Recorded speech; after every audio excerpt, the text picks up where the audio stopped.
Delays in the release of video games. This isn't something that has plagued me very much. Usually the games that I'm looking forward to, they're either already released in Japan and I'm waiting for the English release, or it's something like Elder Scrolls that I know like may or may not come out in my lifetime, which I'm kind of disappointed about.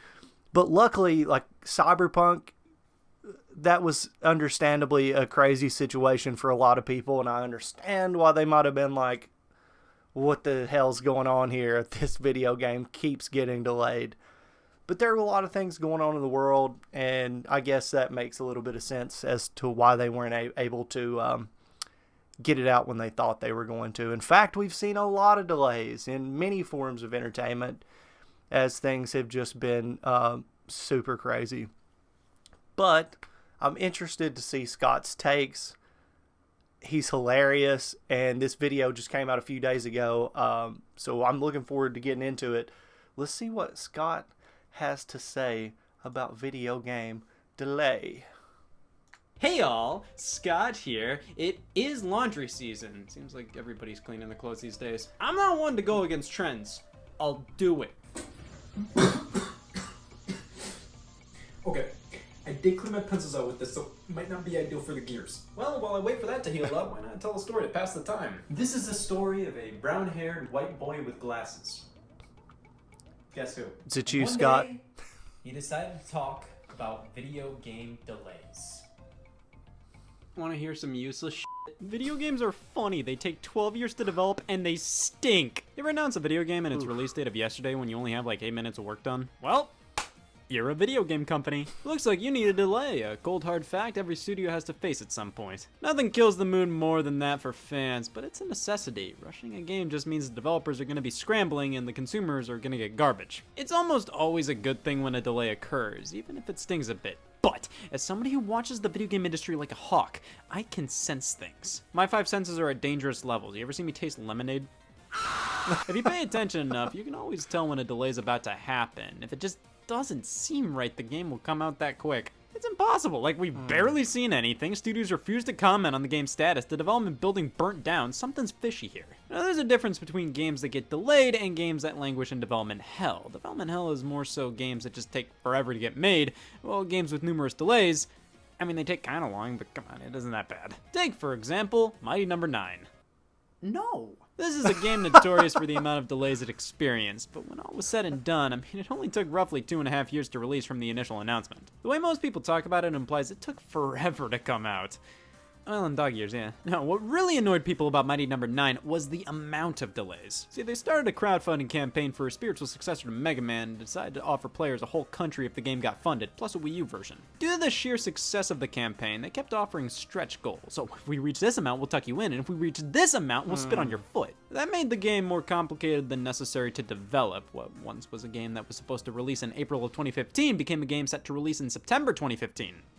And then February 2016. And then spring 2016. And finally June 21st, 2016, which is technically when summer begins, so it didn't even meet the spring deadline. You really couldn't have released it a day earlier? In the end, Mighty Number 9 was one of the sloppiest looking games of the year, not living up to expectations and numerous delays kept raising. Well, I'm sure the delays made the game better. They were more so indicative of a troubled development rather than wanting more time to make the title the best it could be. I'd consider a game like The Legend of Zelda Breath of the Wild to be delayed for the latter reason. It may have had trouble development, we don't know. Somebody might have pissed themselves at the office, but the numerous delays this game experienced felt more so because that was just what the project demanded. This game did so much that required tons of research, testing, and it was no small game, so the extra delays made sense. This didn't. Breath of the Wild was first talked about in January of 2013, then shown for the first time in June of 2014, ending with the projected release year of 2015.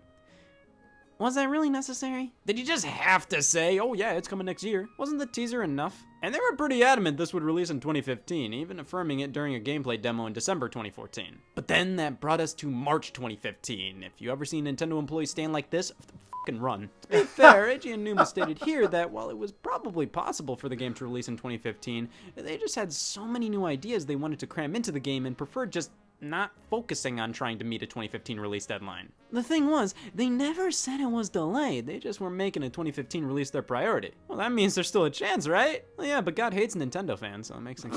The entire year, we got nothing on the game until November 2015, where they said, yep, in 2016, it's coming. Nintendo, stop typing years. You're not good at it. So in 2016, we finally got substantial footage and the official title, and in January of 2017, we learned its official release date of March 3rd, 2017. So formally announced 4 years prior, roughly 2 delays. I mean, it's obvious these delays were to add tremendously to the game and not 100% due to poor planning or management. Sure, the delays hurt, but it didn't matter in the end. You weren't playing Breath of the Wild because I'm so glad this released in 2015. You were playing it because it was Breath of the Wild. And that shows why delays are almost always good. Like, would this game be that much better if it released on January 26th compared to January 28th? When I'm planning to die on the 27th, yes. I think game delays are a big talking point because it's obviously a little embarrassing for the game developers and publishers to go through that. Final Fantasy 15 had an entire event dedicated to celebrating it finally getting a release date of September 30th, 2016. Which made the delay to November that much funnier. But hey, that's only about 2 months worth of a delay, which that amount of time, it's pretty crazy how much of a difference it can make. 2 months in game development time is almost nothing. I think they noticed they misspelled final on the title screen and had to delay. But if 2 months is really that big of a deal to you, you really need to reevaluate your priorities. Look who told you that. Don't get me wrong, some game delays can be stupid annoying, which is why I like to rate my game delays on the come the f on meter. Rayman Legends. Everybody loved Rayman Origins. Except for Shakers, I don't think they had a chance to play. A sequel to one of the generation's defining 2D platformers was announced as an exclusive for the Wii U in 2012 and was set to be a launch title, though it got delayed to February 2013. So, one delay in, but it's no big deal. The Wii U launched with New Super Mario Bros. U. I'll wipe the throw up from my mouth, but you got a very capable 2D platformer at launch with that game already. I think February suited Rayman Legends a bit more. Come on, what else happened in February that year? The Pope resigned? A good time to release Rayman. But truly before that release date, Ubisoft announced they were delaying Rayman Legends to September 2013 so they can make the game not a Wii U exclusive, and rather, release it on other consoles as well.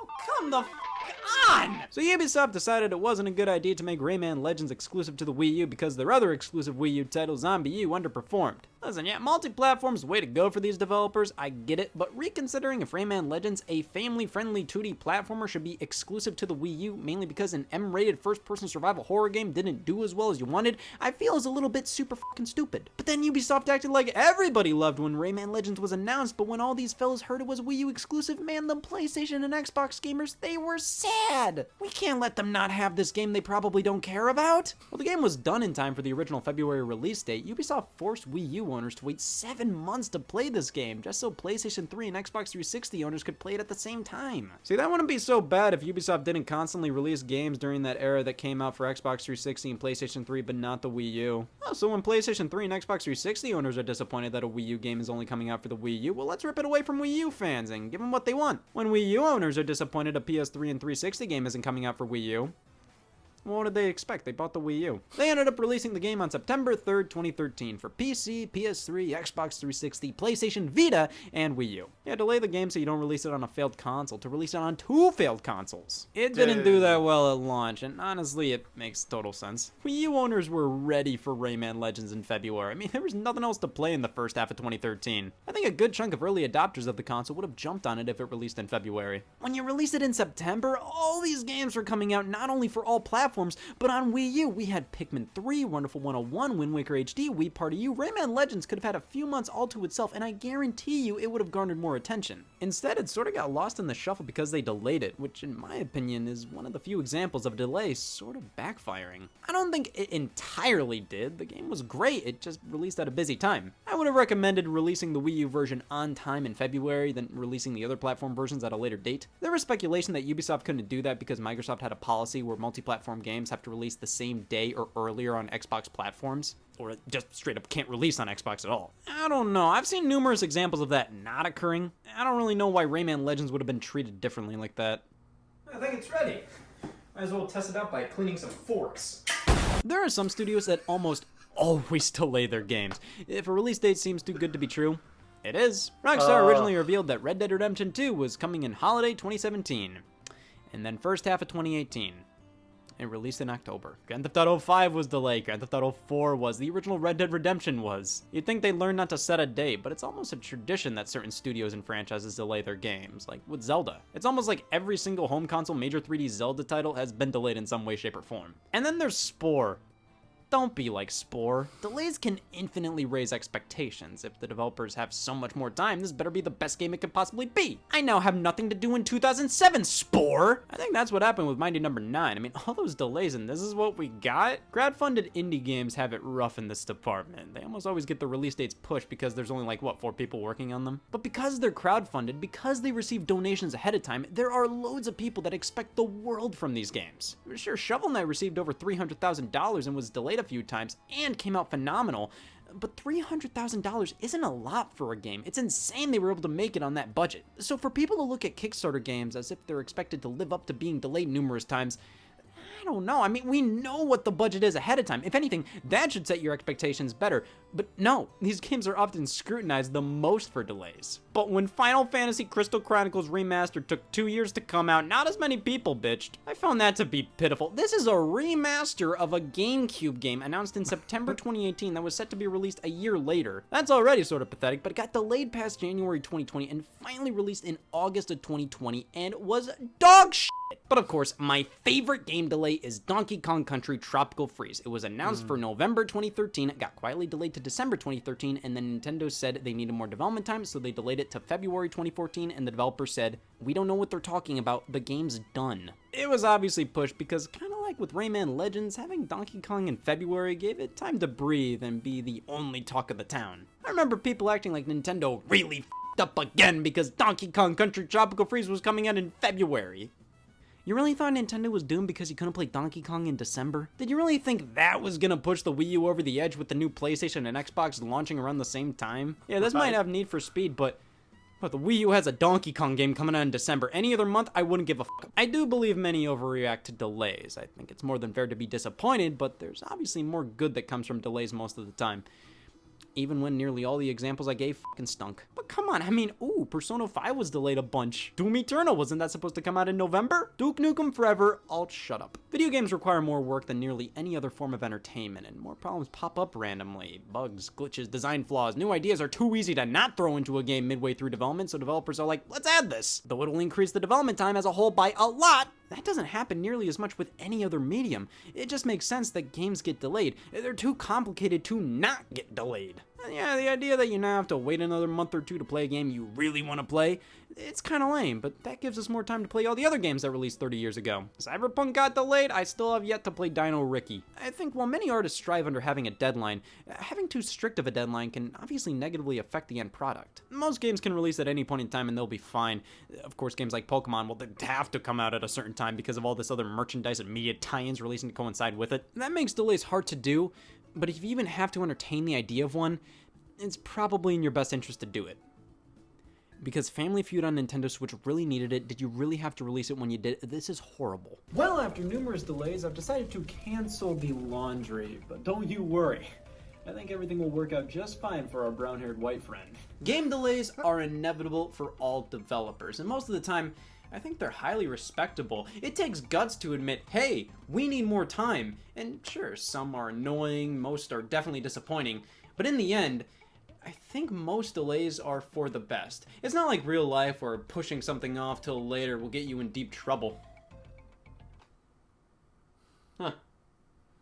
Hey y'all, Scott here. It is laundry season. Seems like everybody's cleaning their clothes these days. So there you have it. Scottthewoz's take on game delays. And, you know, I pretty much agree with him on everything that he said about people developing any kind of art, really, and not pushing a hard deadline, having an idea or a goal of when they want to accomplish, or finishing their artwork, but to put a strict deadline on yourself and not know really how you're going to come out the other end is not really a good idea. Especially a lot of these games are doing something new, like Cyberpunk is like one of the first major next gen title games that we see right now, and they took a lot of risks and they did a lot of things that they're kind of doing for the first time. So you'd expect for it to be a difficult thing to accomplish. And I think release dates are just a guess at when they can possibly achieve these things. So I don't get really bent out of shape. I've been waiting for something like Persona Scramble. What do they call it? The Phantom Strikers now. It's the Persona 5 Strikers, I think, in the United States. It's coming out in February, and I'm looking forward to that. Like, why it couldn't just be translated, or they couldn't have had the voice actors for the English version recording at the same time that they had the Japanese voice actors recording and release it globally. I have no clue. But we waited a year, and we're finally going to get it in February. That kind of stuff kind of gets on my nerves. There's no reason for that. I mean, nowadays systems don't have a region lock on them. You can play games from all over the world as long as you have the proper system to do that. So I don't understand why they couldn't just release that game for everyone. But we're going to get it in February, and sure, I guess you get what you get. But I disagree with the fact that, there was no reason to wait and put games on the Vita. I feel like the Vita is a system that really, that Sony really killed. They didn't do a very good job making it something that Americans would want to buy. Most notably for me, the memory cards were ridiculously priced and still are, which is a huge downfall of the system. I mean, think about it. You were able to stream games from PS3 and PS4 straight to your Vita. Like, playing Persona 5 on the Vita was so fun because that's how I played Persona 4. In fact, that's how I was introduced to the Persona franchise, was playing Persona 4 Golden on the Vita. The Vita has really good games. The graphics are fantastic. I still play my Vita to this very day. And the fact that it was abandoned and kind of died without getting the recognition that it definitely deserves and the titles that it definitely deserved, it's a shame. There could have been almost every game for the PlayStation 2 could run on the Vita. There's no reason why they weren't remastered and sold for at least like $20 or $15. At some point during the end of the life cycle of the Vita, why not slash prices and drive up the end of the life cycle sales for that console? The handheld market had something like the Nintendo Switch and didn't even know it in the Vita, and it's a shame. The PlayStation TV, which runs Vita games, is actually really cool too, and relatively expensive given what it is, but it's kind of just like a Vita that you plug into your TV. So there's so much that could have been done with the Vita, and anytime I see it trashed in a video, I'm just kind of like, oh no, why you got to do that? It's not the Vita's fault. It never really had a chance. But I'm looking forward to the release of Persona 5 Strikers here in America. I'm also hoping that before I leave this world, the new Elder Scrolls game will come out. But who knows? For Elder Scrolls, who knows? At least I have Persona 5 Strikers to look forward to. But this was another great video by Scottthewoz. I'm always on board with his hot takes. Most of the time, he's got something pretty spot on to say about these things. So I respect him. His video work is hilarious. The dumpster fire, the fire effects, just great stuff. And when he threw the fork into the washing machine and it exploded, that reminded me of on the Chappelle Show when Dave Chappelle was using the bathroom. He launched off the toilet like a rocket. Ridiculous, hilarious, very much appreciated. If you guys like this video, you like Scottthewoz, you need to go check his channel out. Give him a like and a subscription if you haven't already. If you enjoyed this video, then you should give me, Hat Guy, a like, a subscription. And if you have any suggestions of videos that I need to react to or that I need to watch that you think I might enjoy, please leave those down in the comment section. And I appreciate you guys for watching this. And I guess that's going to do it for this one. I'll see you next time.